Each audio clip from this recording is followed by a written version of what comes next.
Muy buenos días, buenas tardes, buenas noches, según el lugar donde ustedes se encuentren. En nombre de la Junta Directiva CIESAR Chile, conformada por Evelyn Covarrubias Vera, vicepresidenta, Moisés Jorquera Vivanco, director general, y que les habla Palmira Ramos Cruz, presidenta, les saludamos una vez más con mucho cariño. Y en esta ocasión, en el programa Ponencia que conduce nuestra querida escritora Evelyn Covarrubias Vera, nos trae un connotado invitado de España, nuestro querido amigo y escritor Juan Tomás Frutos. Antes, quiero agradecer la participación de Juan Tomás, por supuesto, y también dar los agradecimientos a la escritora Lili Pailón, presidenta global de CIESAR, y por supuesto a su junta directiva por darnos esta oportunidad de difundir las creaciones, de difundir los temas a través de ponencias. Voy a dejar entonces con ustedes a la directora del programa, Evelyn Covarrubias Vera. Evelyn. Muchas gracias, Palmira. También te saludo a ti como directora de CIESAR Chile. Saludo a mi compañero Moisés Vivanco, nuestro director general, así como a todas las autoridades que forman parte de CIESAR a nivel mundial. Les saludo de aquí de los Andes, Chile, una linda primavera, una linda estación, y una vez más estamos con una ponencia maravillosa, con un amigo, poeta, escritor, periodista de España. Él es un destacado poeta, escritor, y en sus labores periodísticas ya lleva más de 35 años. Trabaja en RTVE y también ha sido parte de otros medios. Está colaborando también con empresas informativas, entre ellas algunas hispanoamericanas, como en el caso de México. Pertenece al Colegio de Periodistas de Tamaulipas, donde ejerce docencia y comunicador. Él tiene doctorado en periodismo, en pedagogía, doctorados honoris causa, entre ellos uno sobre victimología por su análisis en torno a la información de sucesos. Ha estudiado y dado clases en universidades españolas e hispanoamericanas, entre ellas la Complutense de Madrid. Actualmente es profesor asociado de la Universidad de Murcia. Habla, además de su idioma materno, que es el español, inglés, italiano, francés, portugués y catalán. Actualmente es presidente del Círculo de Historia y Cultura de Murcia y delegado en esta región de la Asociación de Usuarios de Comunicación. Asimismo, dirige la revista literaria Letras de Parnaso. En 2015 recibió el Escudo de Oro de la Unión de Escritores de España. Tiene múltiples reconocimientos de ONGs con las que colabora asiduamente. Quiero nombrar algunas de sus obras como Confesiones de Estela, Implicaciones, Comunicando sin claves, Sensaciones mediáticas, Brumas de dicha soledad, un amén de varios libros entre periodismo y televisión. Dos de sus últimas creaciones son Pedro Jiménez Ruiz, Historia de un hombre bueno, y La señal del corazón. Es como podemos ver, una persona con una trayectoria muy importante, y justamente hoy día nos presenta una ponencia sobre las claves de una buena comunicación. Muchas gracias por estar aquí, Juan Tomás. Bienvenido, ¿cómo estás? Hola, muy buenas, bienvenidas también vosotras, bienvenidos todos los que nos están escuchando y viendo en este escenario virtual, no sé si del metaverso, de la versatilidad mayúscula, en todo caso, de un cambio de modelo. Por eso el título de mi ponencia, de mi disertación, de mi puesta en escena, ya en sí está un poco cuestionado. Yo mismo estaba pensando, bueno, las claves en un momento en que el mundo está cambiando de una manera tan ardiente, incluso a veces en el sentido literal.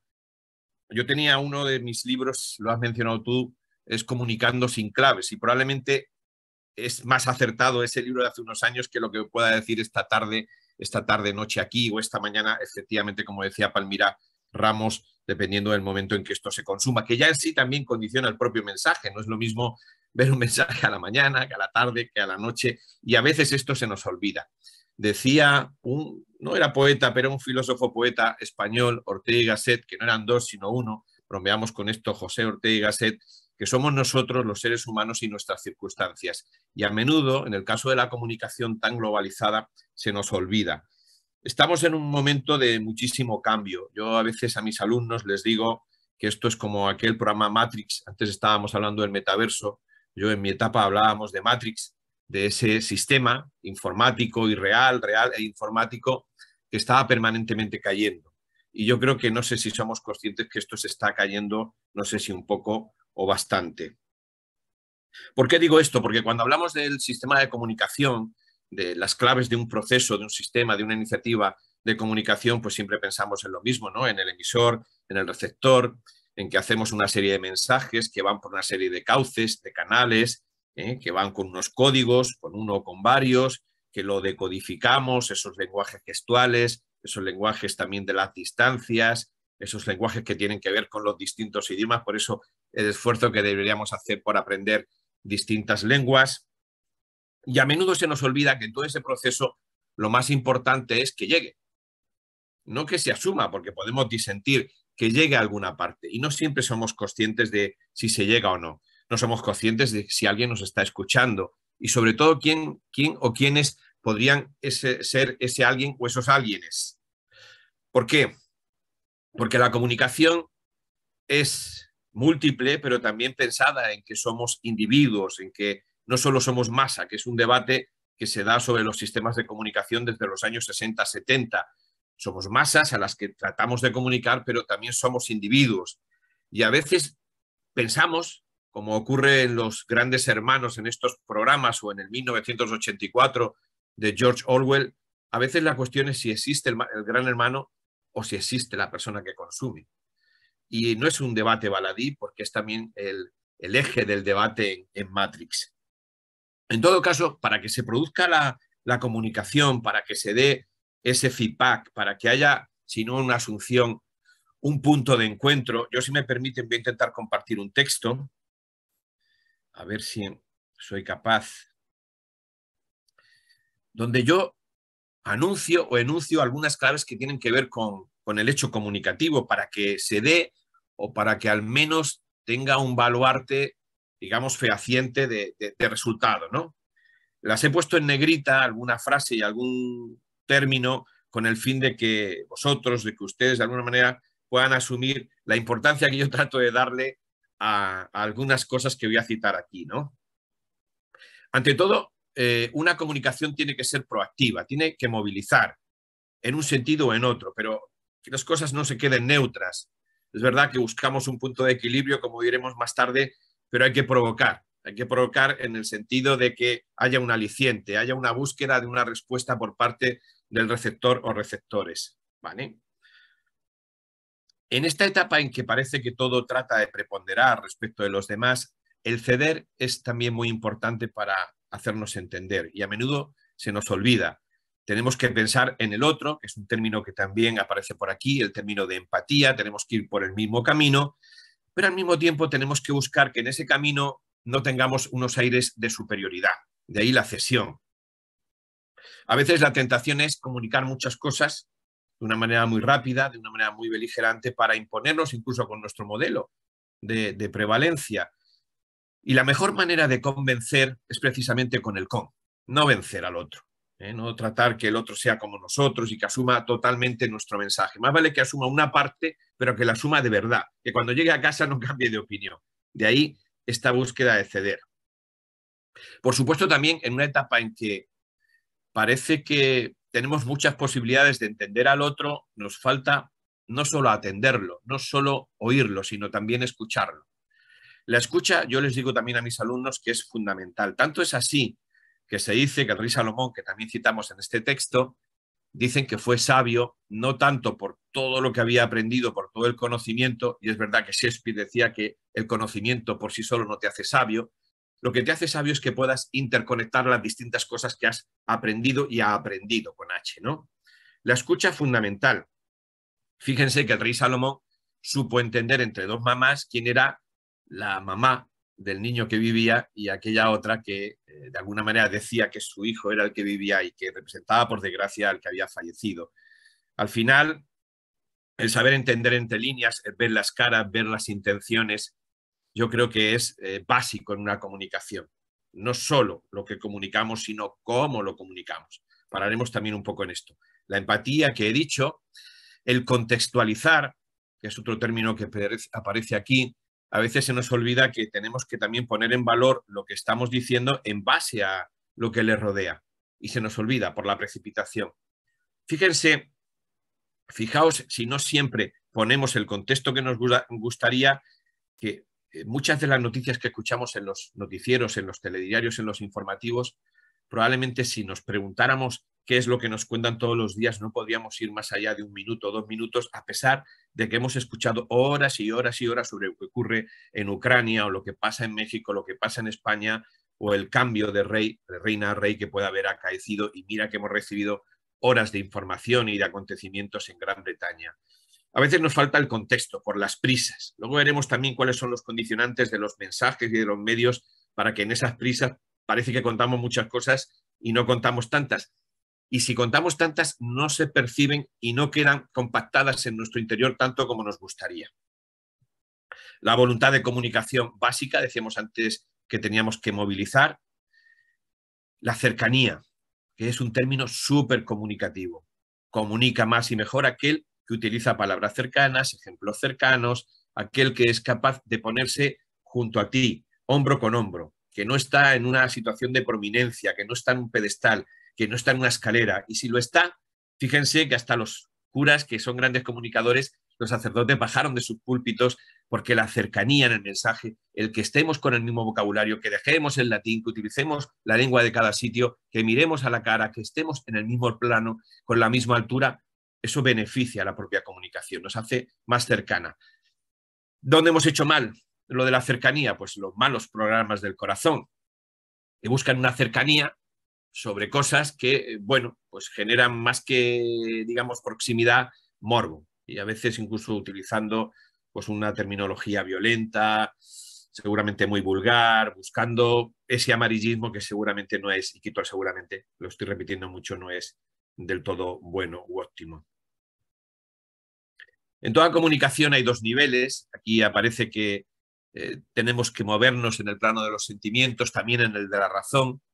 De hecho, tendríamos que buscar un paso intermedio entre lo que comunicamos para atraer. En el corazón todos nos igualamos.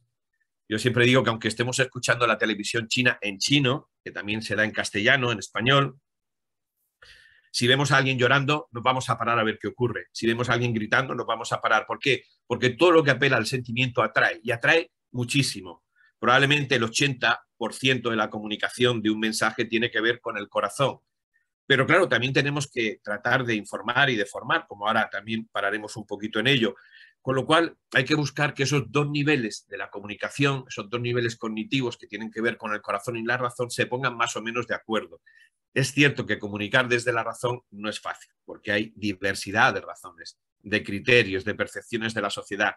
Y ahí nos da un poco miedo y nos vamos a menudo en ese mal llamado, repito, periodismo del corazón, a cuestiones que tienen que ver más con el sentimiento que con la cabeza. Yo antes os decía, de una manera también presurosa, vamos a ir saltando de muchas cosas a otras, que dentro de lo que es la comunicación, pues lo que es el lenguaje gestual, lo que es la kinesia y la proxemia, lo que tiene que ver con las distancias, también tiene mucho que ver con lo que está ocurriendo hoy en día, que algunas cosas a las que les poníamos mucho en valor ahora ya no es tanto, porque ¿cuál es nuestra distancia ahora, Evelyn, tú y yo, o con Palmira, o con aquellos que nos estén escuchando? Pues es una distancia, no sé si de metaverso, o en todo caso no es ficticia, porque la hay, y la proximidad también la hay, pero no es lo que nosotros teníamos acostumbrado desde bien pequeños, y nos hemos habituado a determinados comportamientos que luego es difícil que ponderemos de otra manera o incluso que los mudemos. Por tanto, ese lenguaje gestual es otro. En etapa de pandemia que nos hemos tapado la cara, que tanto comunica, los ojos es verdad, todavía han estado ahí, pero no sé, la nariz, la boca, los gestos que podamos tener, las muecas que podamos tener con la propia faz, como que de alguna manera se han mitigado, se han disimulado, y eso no ha ayudado para generar, entre otras cosas, porque la cara genera mucha confianza. Cuando alguien nos dice algo, nos gusta mirar a la cara, a ver si asiente, disiente, si de alguna manera está aburrido, si está somnoliento, si está distante con los ojos pensando en otra cosa. La cara comunica mucho y nos genera confianza, que es un término también sumamente comunicativo. Buscamos que toda comunicación sea verdad, pero para que sea verdad tenemos que confiar en aquel que nos lo dice. Fíjense lo importante que es. Cuando yo tengo aquí apuntado, porque me gusta resaltarlo, que la Federación de Asociación de Periodistas Españoles, de Periodismo de Periodistas Españoles, la FAPE, dice e insiste que desde hace muchos años los propios periodistas, pero de alguna manera también replicamos lo que dice la sociedad, piensan que el 80% de la población no cree en lo que nosotros decimos. Piensa que los medios y los profesionales mentimos. Y eso no es bueno. No es bueno. Es verdad que nos hemos incorporado, no sé si pronto o tarde, a lo que ocurre con otros sectores o estamentos del Estado. Es decir, los políticos no son creíbles, la judicatura no son creíbles, los que representan los poderes fácticos, económicos, sociales, culturales no son creíbles, y los periodistas tampoco. Estamos dentro de ese sistema. Y eso nos hace que todo esté puesto en cuestión como Matrix, y seguramente nos lo tenemos que hacer ver, porque si lo que yo estoy contando nadie lo cree, por coherente que sea, que es algo muy comunicativo, ¿de qué sirve? Si un niño lo que escucha al padre, por coherente y lógico que sea, si no cree en el padre por lo que sea, porque ha metido la pata, porque le ha mentido, porque de vez en cuando le miente, porque es violento, porque no sabe explicar las cosas, si no cree, lo que hay que hacer es retrotraernos al punto inicial, porque lo importante es que ganemos credibilidad y no que generemos un discurso de sobreabundancia. Yo siempre te digo que hay pocas verdades en comunicación, pero una de ellas es que el emisor siempre es responsable de que el receptor no le entienda. Pase lo que pase, no, es que el otro estaba en otra cosa. Bueno, pues es el responsable. Y otra de las cosas que tenemos que pensar es que en comunicación no hay ningún valor absoluto. Y lo que tenemos es que poner en cuestión muchas cosas precisamente para generar la credibilidad del otro. Tenemos que buscar la inercia, la empatía, como estábamos diciendo hace unos instantes, que caminemos juntos precisamente para que en esa comunión se produzca ese proceso. De no ser así, si no hay fe en que ese proceso nos lleva a buen término, difícilmente vamos a generar pues lo que queremos, es que aprenda un idioma, que confíe y haga una determinada actuación que mejore a la propia sociedad, que asuma una norma política, que haga una rescisión de no sé qué contrato, que asuma, qué sé yo, cuestiones complicadas ante una tesitura de crisis económica. La confianza es básica, porque nos permite andar el mismo camino. ¿Y qué ocurre si tenemos errores? Pues los rectificamos. Eso también en comunicación interna decimos que es algo que hay que llevar a término. Yo, con el término de la confianza, y creo que también no está en negrita, aparece por aquí, creo que tenemos que buscar traducir todo y trasladar todo con mucha pasión y con mucha ilusión, que puedo seguramente añadir dentro de ese poliedro el optimismo, el que todos los días nos levantemos pensando que las cosas, aunque no puedan ser, sí que son posibles, incluso las imposibles. Y yo creo que desde esa decisión de que la comunicación es algo básico, como aparece al final de este texto, esa esencia la tenemos que trasladar precisamente como algo que confesablemente no podemos ni debemos renunciar a ello. Yo creo que esto también es algo básico que nos contemos. La verdad es que podríamos estar horas hablando sobre esto y sé que tenemos los minutos bastante contados. El periodista hoy en día, que se debate entre muchas cosas, debe ser ante todo el periodista, el comunicador. Vamos a utilizar más el término comunicador, incluso la comunicación en su presente, pasado, para entender el presente y el futuro. Debe ser ante todo asertivo, es decir, tener claro lo que quiere y hacia qué camino va.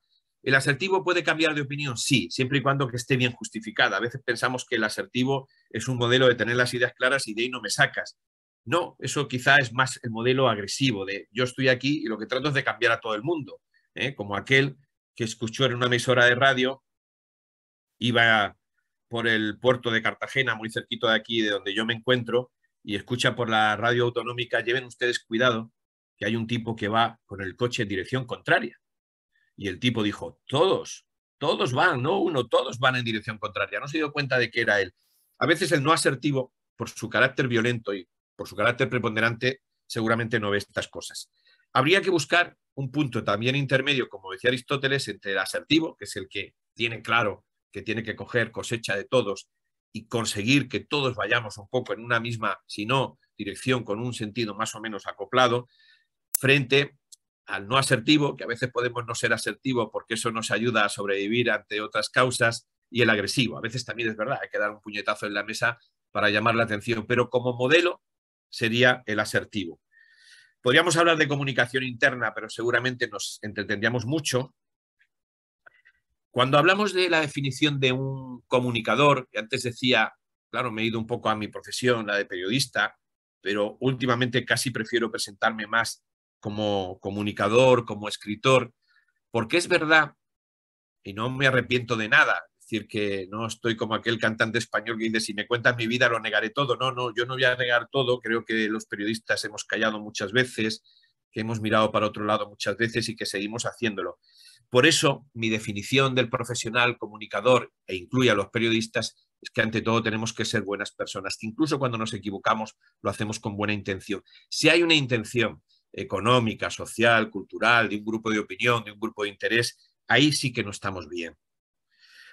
Un periodista, lo recordamos, debe informar, formar y entretener. La información básica, la formación básica, y saber también cómo conseguir que estas dos cosas anteriores se vendan bien con ese atractivo que antes os decía. Yo añado una cuarta función. Tenemos que contar qué es importante en la sociedad. ¿Por qué? Porque si no hacemos lo que yo llamo una supervisión del ambiente, lo que ahora mismo estamos contando, incluso también con esta multiplicación que supone Internet, es que todo, y seguramente todo será válido, yo solo sé, como decía René Descartes, que no sé nada. Seguramente todo puede ser válido, pero también la sensación es que todo al mismo tiempo puede ser inválido. Es decir, que hay mucha información, hay una gran saturación y, por tanto, una increencia de que las cosas a lo mejor no son exactamente como las estamos contando. Un periodista tiene que sorprender. Antes decía que tiene que ser asertivo, tiene que sorprender, tiene que generar ilusión, tiene que conectar con el público, tiene que llegar a su gente, y eso supone traducir y trasladar que algunas cosas seguramente también tienen que cambiar, porque para nosotros durante mucho tiempo las malas noticias han sido las buenas noticias. Bad news, decíamos en inglés, good news. Malas noticias, buenas noticias. ¿Y eso qué ha supuesto? Pues ha supuesto que algunos informativos, el 30%, es decir, 1 de cada 3, son noticias de sucesos. Y algunos informativos, para mantener ese nivel de audiencia, como hemos generado un morbo y un amarillismo un poco extraño, lo que hacemos es multiplicar por 3 esa cifra, con lo cual acaban teniendo un 50 o un 60% de sucesos. Sucesos a veces de todo tipo, que no aportan nada, incluso a veces imágenes que son auténticamente escabrosas, que producen dolor y desafección. Y eso conviene que nos lo hagamos ver. ¿Por qué? Porque al principio una guerra la vemos como una guerra, con gentes que caen. Luego acabamos viendo cifras. Nos está pasando, y me da muchísima pena, con la guerra de Ucrania, que la tenemos aquí al lado, pero siempre repito que hay 30 guerras en el mundo. Hay conflictos armados más o menos soterrados, guerras civiles más o menos soterradas en todos los continentes, que cuestan vidas, secuestros, violaciones, en fin, reducción de los derechos, reducción de oportunidades desde el punto de vista sanitario, desde el punto de vista de la educación. Y ahí el periodista tiene que hacer las cosas de otra manera. Tenemos que denunciar más, tenemos que denunciar mejor. En otra parte, luego me lo saltaré, digo, tenemos que ser más independientes y rebeldes. Y tenemos que estructurar bien las noticias para que estén bien aguerridas. Es un término bélico, pero estén bien compactadas para llegar a aquellos que nos interesa. Aquello que decía Aristóteles, que tanto estoy citando hoy, el planteamiento nudo-desenlace y con puntos de interés. Yo explico cómo hacer guiones en televisión, cómo hacer guiones en series, y siempre les digo a mis alumnos, de vez en cuando hay que tener un punto de interés, luego bajamos, porque si todo es un punto de interés, también en esa saturación produce desafección. Acabamos distanciándonos de la historia, porque la historia tiene tanta tensión que necesitamos relajarnos. Por tanto, buscar un equilibrio como antes os decía, les decía, entre lo afectivo, lo racional, entre lo que es relevante y lo que no lo es. Esto yo tenía un catedrático de empresa informativa, José Tallón, que me gusta citarlo porque fue el presidente de una de mis tesis doctorales. José Tallón decía que había que buscar un equilibrio en todo y que eso nos permitía llegar a un gran público. Eso que ahora los políticos llaman el centro, que da cierta virtud, ellos lo dicen no por la virtud, sino por la búsqueda del voto, que parece ser que está como más amalgamado ahí, ¿no? Los medios reflejan una sociedad. Yo suelo citar en esto pues un libro de Valle Inclán, que era El callejón del gato, y que de pronto había una serie de espejos, y estos como esos espejos de los circos, que uno se ve muy estrecho, muy delgado, muy gordo, muy alto, muy estirado, muy bajito, y uno dice, ese no soy yo. Pero de alguna manera está reflejando una parte de nuestro ser, que a lo mejor no nos gusta. Como cuando vamos a un fotomatón y nos hacemos una foto en la calle con la primera máquina que encontramos, y uno pues no sale con el mejor gesto, ahora que estamos acostumbrados a que las máquinas, a que los móviles nos saquen aquel, bueno, o incluso a retocarlas para que aparezcan de la mejor manera posible. A mí me gusta recordar con otro de mis maestros, Pedro Farias, los sistemas de comunicación que hay en el mundo y que condicionan parte de lo que está ocurriendo. Es decir, lo que pueda tener Rusia, lo que pueda tener Europa, lo que puedan tener algunos países, bueno, distintos países tienen una mezcla de cosas. Estaba ahora en la tentación de poner algún ejemplo y probablemente no estamos para poner ejemplos porque todos estamos haciendo algo que tiene un debe o un deber en algún punto. Están los sistemas de exclusión de masas, que son los autoritarios, lo que llamamos dictaduras de derechas, y ahí los medios no existen, o existen solo para el entretenimiento.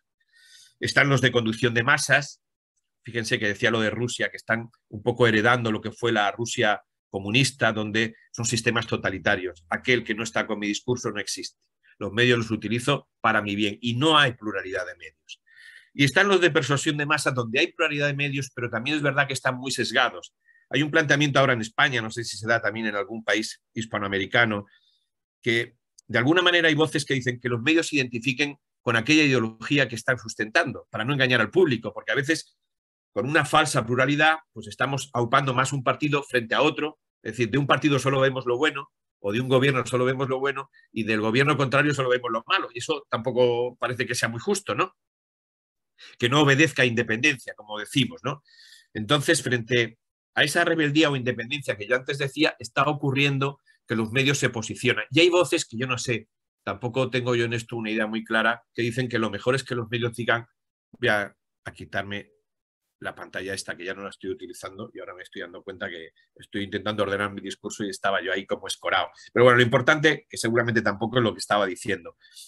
Los medios, en la definición de las revoluciones que caracterizan las democracias, se ha hablado de si son el cuarto poder o el quinto poder, ¿no? Frente a los tres poderes del Estado, que son el ejecutivo, el legislativo y el judicial, cuestionados los tres, cuestionados con falta de credibilidad, también los cuartos o quintos poderes, dependiendo del autor, o contrapoder. Mi maestro Pedro Farias prefiere hablar de contrapoder, de un contrapeso frente a los otros. Pues ahora vemos que son, de alguna manera, correas de transmisión. Y eso tampoco es bueno. Es decir, que estemos alineados en determinados barcos no parece que genere una comunicación dichosa y que nos permita la felicidad, que por otro lado es para lo que estamos en este planeta, que a veces se nos ha olvidado. Estamos para ser felices. Se nos ha olvidado esto mucho. Yo por eso cada vez me voy a la función del poeta que intenta que seamos un poquito, si no dichosos, que estemos un pelín más contentos y joviales. Las constituciones primigenias, las que había en el siglo XVIII, en el siglo XIX, recordaban en los primeros artículos que los constituyentes, los asambleístas, estaban para hacer que el pueblo fuera feliz. Y para eso constituían gobiernos, proponían normas para que el pueblo fuera feliz, para que estuviera bien en su trabajo, en su docencia, en su educación, con su sistema sanitario, con su sistema judicial. Ahora estamos viendo mucha infelicidad. No es cuestión de hablar de las cifras de suicidios en este mal llamado primer mundo, pero ciertamente tiene que ver con que el confort no te hace feliz. Y más ahora que parece que el confort empieza a ser cuestionado por evidencias de crisis, ¿no? Hay que soñar con la realidad y en la realidad por parte del comunicador para intentar transformarla, que estaba con lo de los tres tristes tigres. Hay que vivir con pasión, hay que transmitir valores como son la tolerancia, la cooperación, la bondad, la solidaridad, el amor, ese bonismo o buenismo que seguramente es cambiar lo que era el discurso antes de que las malas noticias son las buenas. Pues vamos a hacer que las buenas sean buenas y que nos acostumbremos, porque crecemos pensando que lo malo es más atractivo. Vamos por la calle y vemos que ocurre un conflicto, nos paramos.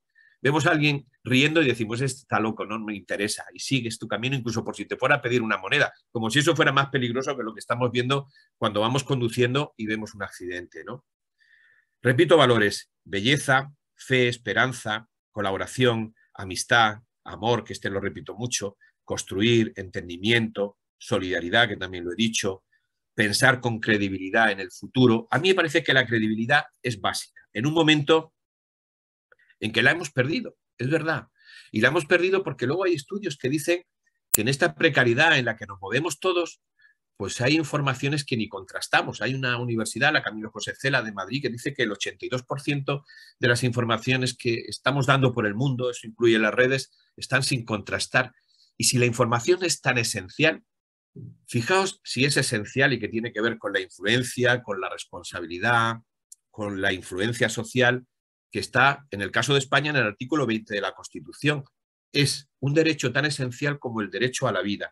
Entonces, si es tan importante, ¿por qué no ponemos el foco en que no somos creíbles, que no se nos ve como veraces? El concepto veraz es un concepto jurídico. Es decir, cuando hemos contrastado una cosa 2 o 3 veces, o en 2 o 3 fuentes, mucho mejor dicho ahora, pues es algo veraz. Si nos hemos equivocado, rectificamos, que también lo contempla la normativa. Pero la percepción ciudadana es que no somos ni veraces, ni verosímiles, ni siquiera estaríamos en el terreno de la ficción como atractivos para que muchas veces un discurso se siga. Y tanto es así que lo que ha ocurrido, digo que en el pecado está la penitencia, es que en los últimos años hemos perdido audiencias a raudales. Es verdad que se ha fragmentado precisamente por esa profusión, que antes yo creo que esto me lo he dejado ahí, diciendo que había pues una serie de verdades en comunicación, no muchas. Pues una es que la profusión informativa produce desinformación. Esto se sabe desde el inicio del periodismo moderno. Había una guerra y todo el mundo decía que iba ganándola, o que los otros habían matado o habían capturado no sé cuántos soldados enemigos. La sensación es que todos estaban mintiendo, la sensación es que no está la verdad, la sensación es que no creo a nadie. Que a veces pienso que es lo que quiere el sistema, que no creamos a nadie. De manera que si aparece por ahí alguien con la verdad, estará tan diluida entre tanta media verdad o falsedad que será difícil discernir. Y frente a eso, ¿qué hacer? No lo tengo tan claro. Me queda ahí así un poco clavado porque ni siquiera me había planteado en el planteamiento de esta ponencia qué hacer ante esto. Estar más juntos que nunca, ser más buenos que nunca y, como decía el Principito, dejarnos guiar por el corazón. No sé si me he pasado mucho, creo que sí. Paro aquí y no sé si tienes alguna pregunta que hacerme. Claro, mira, lo que pasa es que es como dice tu texto, lo básico es ser humano. Decía ahí una parte de tu texto. Sí, eso es lo básico. Es tan simple, tan simple. Ahora yo decía, ¿por qué nos olvidamos? ¿Qué pasa que nos olvidamos? Si son cosas que sabemos de siempre, los valores los tenemos siempre, todos los días. Y mira, esta diversidad de razones que son tan simples, ceder, escuchar, la empatía. La empatía yo creo que es una cosa tan primordial hoy en día en todas las sociedades, en todos los países. Hoy día yo estaba viendo una noticia, poquito antes de conectarnos, sobre la muerte de un funcionario de Carabineros. Entonces, ¿qué pasa ahí con la empatía? ¿Qué pasa con la empatía de esa persona que más allá de ese uniforme, hay una persona, hay un ser humano, hay una familia, hay una hija? Hay una familia. Entonces, ¿qué nos ha vuelto? Estamos tratando de vivir tan rápido, tan rápido, tan rápido, y ahora resulta que nos cuesta parar, nos cuesta dimensionar que por culpa de aquello estamos dejando de lado los mejores valores que tenemos para comunicarnos en una sociedad. Y no solamente en el periodismo, sino que entre nosotros mismos, las personas, entre, por ejemplo, reunión de apoderados. Yo vengo de una reunión de apoderados de ayer en el colegio, y uno también tiene que saber comunicarse ahí. Papás con mamás, con profesores, con alumnos, con un niño, yo como mamá con mi hijo tengo que tener esa cercanía, con mi hijo tengo que saber escuchar. saber ver su postura, su comportamiento corporal, como lo decías tú, cómo me está mirando, cómo están los gestos, o sea, todo eso. Es muy interesante tu ponencia, Juan Tomás. Es un tema apasionante. Yo no sé si me he centrado mucho, me parece apasionante. No, me encantó. De hecho, yo estaba muy entusiasmada también. Porque además todo es comunicación, Evelyn. Exacto. Todo es comunicación. Yo siempre pongo el ejemplo del pececito recién nacido, que seguramente en el vientre escuchó que otro más adelantado le habían contado que iba a surgir en un sitio que se llamaba mar o océano, agua. Y entonces la primera pregunta a la mamá, ¿qué es esto del océano? Y la mamá le dice, el océano es, hijo, todo. Y entender el todo es toda una vida. Pero tenemos que poner de nuestra parte para entender lo que es la convivencia, la comunicación, el entendimiento, la empatía. Necesitamos toda una vida y cuando ya lo hayamos hecho, porque esto está bien inventado, nos tenemos que marchar. Pero si nos marchamos sin haberlo aprendido, hay un gozo que nos vamos a perder. Claro, claro. Tú decías que para conversar, para comunicar, también nosotros tenemos que conocernos a nosotros mismos. ¿Cuáles son nuestras capacidades? ¿A dónde quiero llegar? ¿Qué quiero transmitir? Y yo también, no sé, me arriesgo a decir que tiene que ver con nuestro lenguaje, nuestro tono de voz, nuestra manera de hablar. Si yo grito, probablemente no me va a entender nadie. Un hijo no te va a hacer caso. Ese es el modelo agresivo. Ese es el modelo agresivo que decíamos que no. Claro. Mira, me surge solo una consulta que ahí en tu texto también decía, habla sobre la ilusión y el entusiasmo. ¿Qué pasa ahí cuando se agregan los sentidos en el plano comunicacional del periodismo? Cuando le pones los sentidos que hablaba ahí el texto. Siempre desde la buena intención. Vamos a ver. A ver qué ejemplo te puedo poner que no parezca que ideológicamente nos coloca en un sitio. Estamos hablando, por ejemplo, de la crisis económica. Okay. Y la sensación es que vamos a caer todos y que no vamos a sobrevivir. Y yo creo que hay que poner en cuestión que eso vaya a ser así. Tenemos que poner los puntos sobre las íes y efectivamente es una situación muy compleja, que hay mucha gente que se queda atrás, pero yo creo que con ilusión, con pasión podemos decir que nadie se quede atrás. Esto como los comandos estos belicistas, que era el ejemplo que antes ponía, que nadie se quede atrás y somos capaces de hacerlo. ¿Y por qué no podemos acabar una comunicación diciendo, es verdad que el sistema lo pone en cuestión, que los informes de no sé qué colegios de economistas lo pone como que es imposible? Pero ¿cuántas cosas imposibles se han cambiado en este mundo a lo largo de la historia? ¿Era posible sobrevivir a la etapa de la glaciación? Pues a lo mejor no era tan fácil y sin embargo sobrevivieron. Ahora estáis conmemorando lo de los supervivientes de los Andes. Sobrevivieron 16 personas. ¿Era fácil sobrevivir ahí? No. Esa postura de resiliencia yo creo que hay que cogerla en el mejor sentido. Es decir, somos capaces de superar hasta lo imposible. Situaciones que nadie en general podría sobrevivir a ellas. Y yo creo que tenemos que decir que no solo podemos, sino que debemos.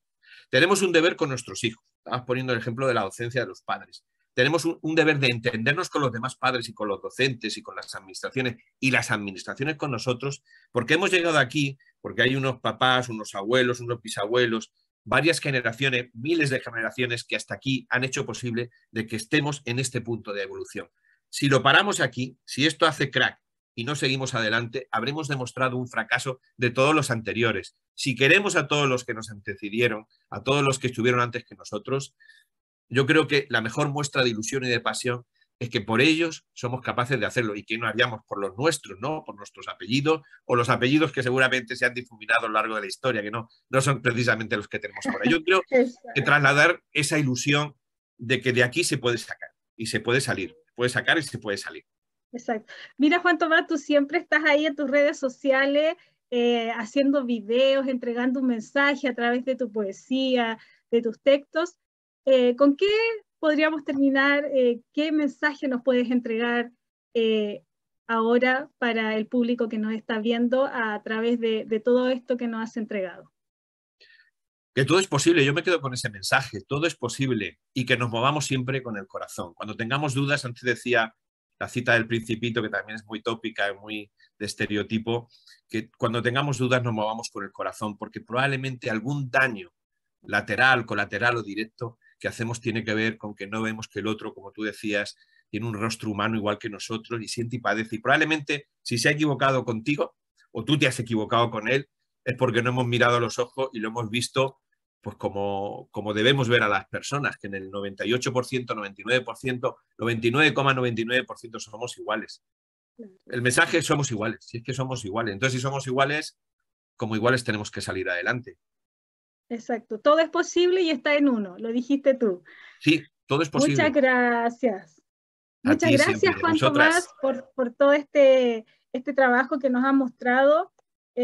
Dichosos son tus alumnos que pueden escucharte. He ido saltando cosas, que tenía aquí papeles, he ido saltando ideas, porque es verdad que son muchos temas que quería tocar con el tema de la comunicación, que me parece que es lo más apasionante. Y me da mucha rabia que a veces crezcamos con conceptos que no terminamos de aprender, en el sentido de decir, si es que aunque yo no sea periodista, a mí me sirve esto para entenderme con mis vecinos, para entenderme en el trabajo, para entenderme en la calle con el que me está pitando en el coche de al lado, en el carro, como decís vosotros, ¿no? Sí, sí. Y yo creo que esa postura te puede hacer cambiar, porque como todo el mundo me levanto ojeroso, me levanto a veces enfadado porque algunas cosas no salen bien, pero hay que hacer el esfuerzo precisamente de estar en el otro lado de la fuerza. Ese es un esfuerzo, no sale gratis, porque sí, a veces es verdad, el mes no ha salido bien, la factura de la luz es el doble que era hace un año, los hijos piden más, los vecinos pues a lo mejor tienen un problema de comunicación contigo, tú con ellos, y no es fácil reconciliar todo eso, pero nadie dijo que fuera fácil. Es que tampoco nadie nos dijo que esto tenía que ser fácil. Y a veces lo bonito es el reencuentro. Cuando te enfadas con alguien o has tenido una dificultad, yo creo que cuando te creces ante la dificultad, dices, jolín, qué fuerte, yo pensaba que era más débil y débil o fortaleza no en el sentido bélico, en el sentido de violento, sino de que te sobrepones a las circunstancias, porque todos tenemos que sobreponernos, todos pasamos prácticamente por la misma cosa. Oye, y no cuesta nada reconocer. Eso no te hace ni menos ni más, sino que tú a la vez estás enseñando también a la otra persona que cuando está en conflicto de no resolver o de no reconocer sus errores, le estás enseñando que eso sirve para al fin y al cabo tener una buena comunicación. Sí. Es un tema buena apasionante. Comunicación ni nada. Es un tema apasionante. Muchísimas gracias, Juan Tomás Frutos, por estar aquí en CSR Chile, poniendo un tema en palestra que es importante en estos tiempos, porque ahora que estamos de regreso después de la pandemia, el mundo como que se revolucionó bastante. Entonces, en todas partes, y esto también nos hace poner un stop, ahí un disco pare, para que recapacitemos y nos miremos primero a nosotros mismos para poder hacer las cosas bien, comunicarnos bien. Muchísimas gracias por estar aquí, Juan Tomás. A vosotras. Y agradecemos también a todos los que nos han visto en esta ponencia de nuestro querido Juan Tomás Frutos de España. Y por supuesto les dejamos invitados a todos los programas de CSR Chile. Muchas gracias, Palmira. Muchas gracias, Juan Tomás. Interesante, que por supuesto toda tu ponencia y sin duda valiosa tu visión y bueno, todo lo que ha sido tu experiencia también como periodista, que da para mucho más, claro que sí. Da para mucho más porque además tienes bastante que aportar en estos tiempos en que estamos, ¿cierto?, con una comunicación no muy comunicación, o sea, de pronto no una comunicación muy coherente, puede ser, no sé, como darle un nombre nada más, pero sí, te felicito, yo, bueno, ya nos conocemos como escritores, te fijas, y también he leído tus mensajes, todo tu aporte que entregas a través de las redes, y eso creo que ojalá también muchos periodistas puedan hacerlo para ir pregonando todo lo que tenemos que mejorar como seres humanos. Eso es, creo que, importante, sobre todo en el tema de la comunicación, los valores que hablaste en relación a tu tema. Así que te agradezco también en nombre de CSR Chile, bueno, su junta directiva, y termino en agradecer también a Evelyn la conducción realizada, a Juan Tomás Frutos. Muchas gracias. Además, quiero también agradecer, antes de despedirnos, a Lili Bailón, presidenta global de CIESAR y su Junta Directiva Mundial, por esta oportunidad de conocer a escritores, de conocer a profesionales como Juan Tomás Frutos de España, que pueden seguir continuando con, para la redundancia, ¿no? Pero continuar en estos mensajes para que podamos, como humanidad, poder en algún momento sí vivir en paz, porque yo también creo que somos capaces de lograr ya esa paz. Muchas gracias y nos estamos viendo. Gracias, Evelyn. Gracias, Juan. Gracias. Gracias.